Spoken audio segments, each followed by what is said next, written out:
I was just working on a multi-million-dollar lawsuit for one of my clients. I know what you're thinking. Yeah, a lawsuit sounds good, Saul, but who can I sue? Who can you sue? Let me answer that question in person. Better call Saul.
What up, big buddy? Wait, can you hear me? Check, check, check. No, you can't.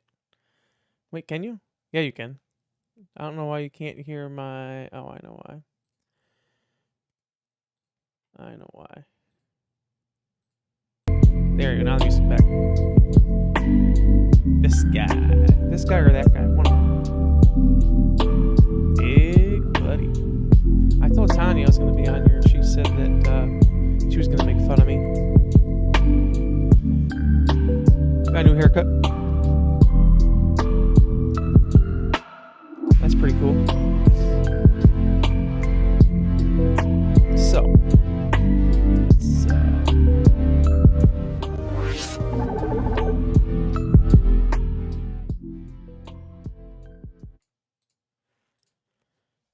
so here we go. So, I was going to look at commentary that's on. So we're going to play the Lost Levels 3. Then I'll probably do some of No Return, which is basically you do like this sort of stuff. That's, oh, thanks. There's Ellie. If I do this, then you, if you complete 2 things with Ellie, then you unlock Dina.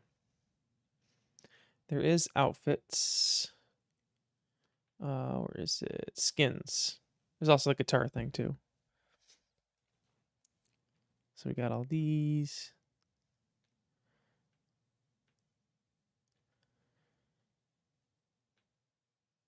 I have to complete a challenge for that one.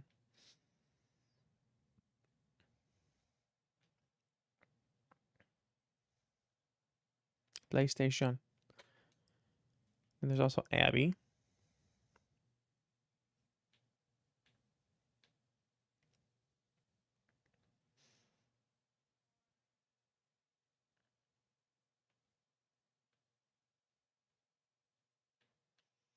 I'm not going to change any. I'm just showing you what you can have here.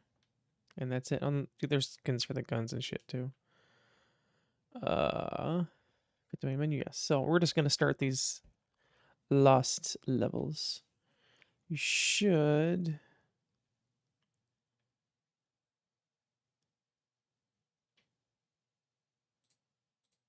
Why? Hold on. There you go. Now you can be able to hear it. For some reason, the audio wasn't working. All right. So we're going to do the making of versus lost levels. Oh, I can turn... Okay. Do we want the developer commentary on? Or do we not?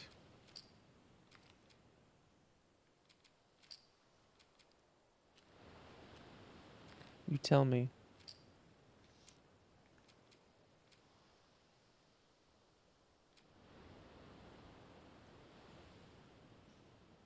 Okay. So these are going to be just for the lost levels, but there's going to be a video, it looks like, and then they'll talk to us.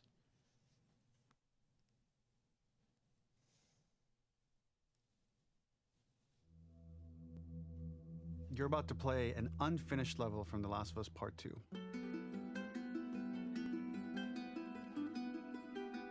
The reason we added this section is there are a few sequences, and we picked the 3 of the best ones, that we cut from the game. You know, often we build a game that's much bigger than what ends up being the final product. They were months away from being finished, but we wanted to give you an insight of what it's like when we built the game, because often we have this whole thing constructed and it doesn't have final art or audio or dialogue.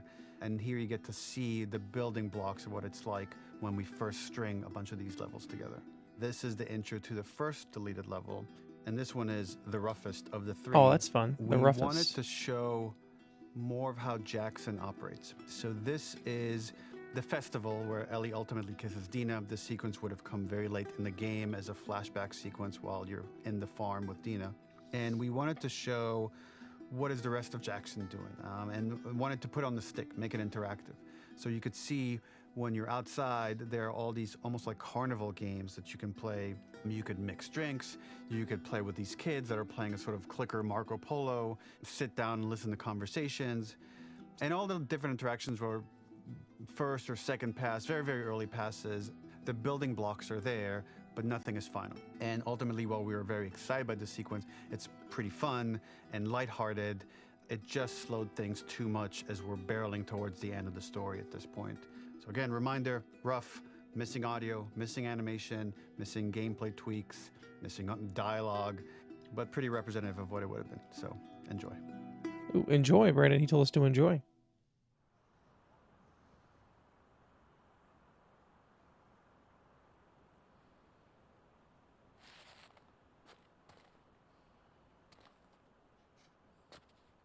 Exactly.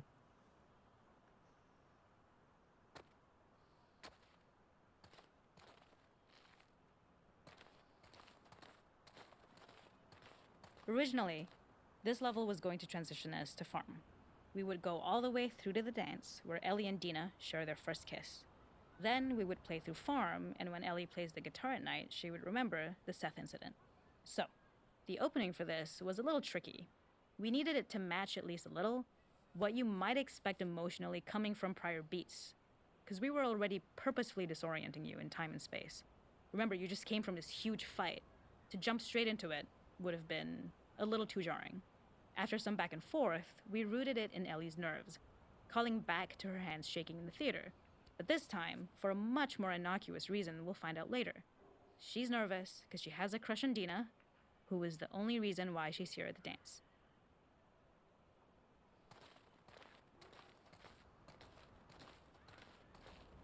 Gotta remember the controls again.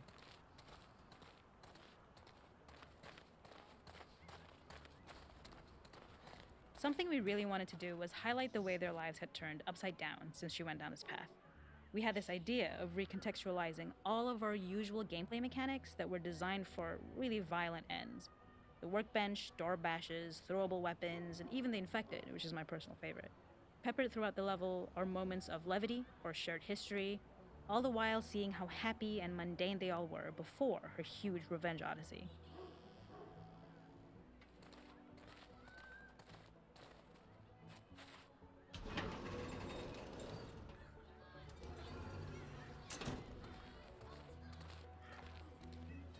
They said what the person's name is. You should tell me here. It is not a festival without one Bandon, of I these throwing pronounce that. This one, of course, uses our throwable system where you're often chucking explosive things or stunning things, but for a more wholesome purpose, although some people take this game really seriously. A fun aspect of this is if you did well, you could win a toy here. Ellie would place it in her pocket. If you had done this, you'd find the toy with JJ, the baby, later back at the farm. That would have When been cool. we cut this, the toy made it through anyway because it was so cute. Oh, I'll say It I was the same remember one seeing you the see on toy. the tractor at the farm. Ollie the elephant. Well, let's try and win it.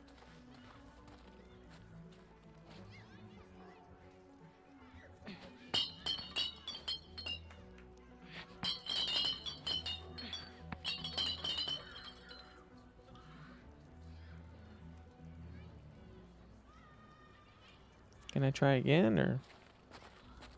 I guess not. The makeup artist is pretty simple. It's one of those little in-game scenes we peppered in to make it feel like Ellie had roots in the town. Hallie, our writer, mentioned that in her mind, an ex-girlfriend of Ellie's tattooed her arm to cover up her scar. So we figured this might be the only time you get to see that.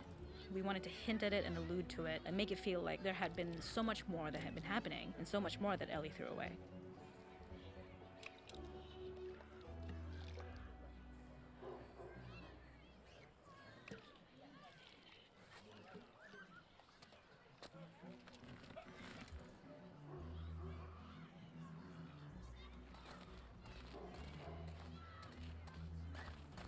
This is one of my favorite sections because I think that it achieves both the slice of life aspect of Jackson while also being a stark reminder of how dark the world that they live in really is. To attract attention and curiosity, one of the kids was supposed to make this adorable, messed up little clicker impression and the others would giggle. We tried a version where if you got close enough, the kid might try and follow you a little before turning back. Since clickers are blind and move by echolocation, for this game of messed up tag, Ellie must close her eyes and listen for when the children give themselves away. The thought was that these kids are in relative safety. They still grow up with the dangers of clickers and runners, and all those lessons would embed themselves in the games that they play. When the festival got cut, they tried to preserve this moment and move it to the front of the game where the snowball fight is, as a tutorial. However, being in the headspace of a clicker doesn't really teach you how to deal with them. Eventually, it evolved, and they instead made the snowball fight, which was, I think, way more effective. For me, it's character illuminating that not only does Ellie know this game, she plays along. There's a familiarity with the kids that's really nice to see, especially because it's such a difference from the Ellie we see later, who has a sort of hollow normalcy that she's trying to get with JJ, but kind of fails. Alright, let's see if we can play this game with this kid.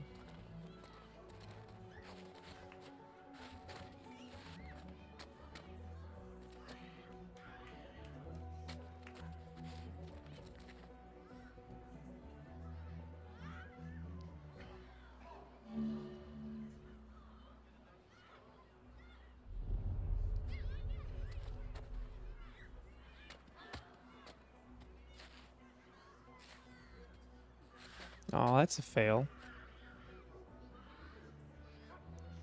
Yeah, what's mod view do, Tanya? You're a mod, so I wouldn't know. I can't play again? Oh, that sucks. I messed up.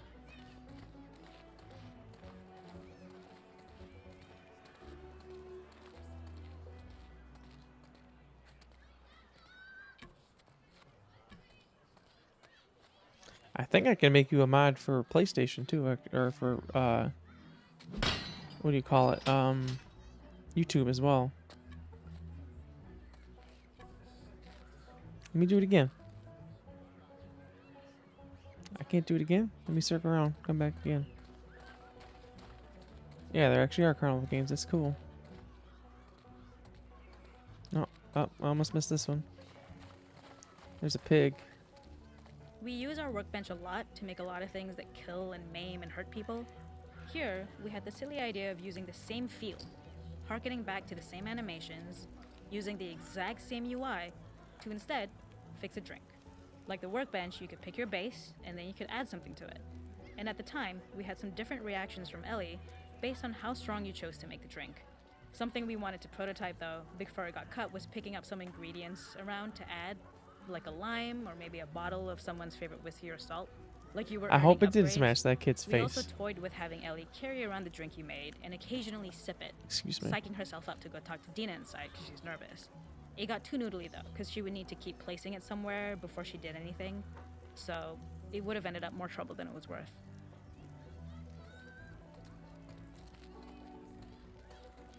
Man, that person's playing that banjo in there, huh?